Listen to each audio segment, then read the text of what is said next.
verdad que el pueblo idiazábal es el que dio nombre al queso en su día, y hoy en día el queso es el que le da fama al pueblo, con lo cual siempre el ayuntamiento siempre ha tenido una deuda con eso, ya que todos los pastores de este alrededor pues, han hecho un trabajo enorme. En su día se generó este centro de interpretación del queso idiazábal, el cual tiene una cantidad de visitas impresionantes. Estamos en el centro de interpretación del queso idiazábal, ubicado en el municipio de Idiazábal, que pertenece a la comarca de Goierri, una comarca situada en el interior de Guipúzcoa. Idiazábal es el pueblo que le da nombre a la denominación de origen del queso hecho con leche cruda de oveja lacha desde el año 1987. Al final se barajaron diferentes nombres, pero se optó por el pueblo de Idiazábal porque ha sido un pueblo que siempre ha tenido una tradición de pastoreo, muchos pastores, y por el lugar donde está ubicado, entre los dos parques naturales que componen la comarca, y porque siempre ha sido un lugar de paso importantísimo, pues de camino desde el centro de la península hacia el norte. Bienvenidos a mi ratonera. Yo soy Izar y vivo en Idiazábal, como vivieron mis padres, mis abuelos y todos mis antepasados.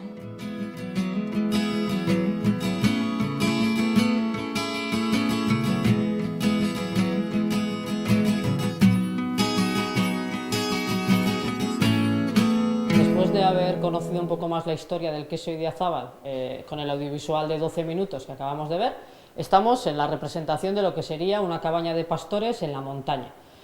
Antiguamente, y hoy todavía esta costumbre se mantiene, los pastores suben a los pastos altos de verano desde comienzos de mayo, pues más o menos hasta mediados de octubre, que es la época que hace un poco mejor tiempo, para que las ovejas estén al aire libre, coman el pasto natural, y es algo que esta costumbre se mantiene todavía.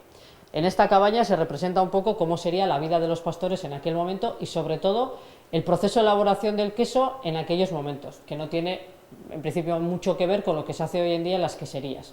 El proceso de elaboración no ha cambiado tanto, sino lo que ha cambiado un poco es todo el instrumental y todo lo que rodea el proceso de elaboración. Aquí tenemos algunos objetos antiguos. Por ejemplo, esto es un kaiku, es un recipiente donde se recogía la leche del ordeño. Aquí estamos en la zona de pastos de nuestra comarca, de la comarca de Goierri. La comarca de Goierri es la única comarca del País Vasco que tiene dos parques naturales, el Parque Natural de Aralar, que es esta zona de aquí, y el Parque Natural de Ezkorriaratz, que es el lugar donde los pastores, lo que hemos comentado, más o menos en los meses de verano, suben con las ovejas para poder pasar estos meses. Son pastos comunales, es decir, pertenecen a dos asociaciones, la Parzonería y lo que es la Mancomunidad Cenerio Aralar, y cada pastor tiene derecho a utilizar su cabaña en el monte durante los meses de verano y durante el tiempo que esté en el activo, y en función del número de ovejas con las que suba también tiene su terreno preparado durante estos meses.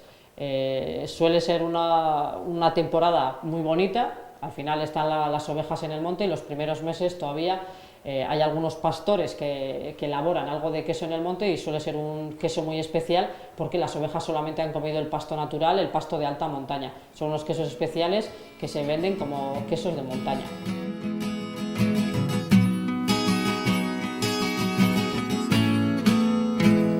Ahora estamos en el taller del olfato, donde podemos observar algunos de los olores más característicos que puede tener el queso idiazábal.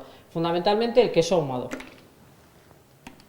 Hemos comentado que parte de los quesos idiazábal se ahuman y depende de la madera con la que se ha ahumado, en el momento de oler el queso nos tiene que recordar a esa madera fresca con la que se ha ahumado. Si es cerezo, cereza, si es manzano, si es haya, depende de la madera con la que se ha ahumado.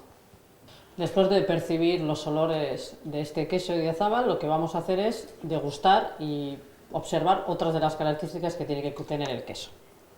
Para ello vamos a cortar un trozo. Entonces, el queso idiazábal tiene que cumplir otros parámetros. Hay que tener en cuenta la corteza, es decir, que sea lisa, se tiene en cuenta el color, si es ahumado tiene que tener un color más amarillento, más ocre, la pasta tiene que ser más bien también lisa, en caso de que tenga alguna pequeña marca, se acepta porque puede ser de los paños o del tiempo que pasa en cámara, lo que hemos comentado también del olor, y muy importante el sabor. Tiene que ser un queso con gusto y regusto. Para ello lo que vamos a hacer es, vamos a probar el queso y al meter el trozo de queso en la boca nos tiene que recordar un poco a sus orígenes. Si es un queso blanco y también en el ahumado, claro, tiene que recordar al cuajo animal, al pasto, a la zona de pastos, y si es un queso ahumado nos tiene que recordar también a la madera al tipo de madera con la que se ha ahumado ese queso, si es cerezo, si es manzano, si es aliso, y después de tenerlo un rato en boca nos vamos a dar cuenta que al rato todavía el sabor del queso nos va a llenar la boca, porque es un queso que tiene que tener regusto. Y de esa manera nos vamos a dar cuenta que bueno, el fin de la visita va a ser un final con un intenso sabor a Idiazábal.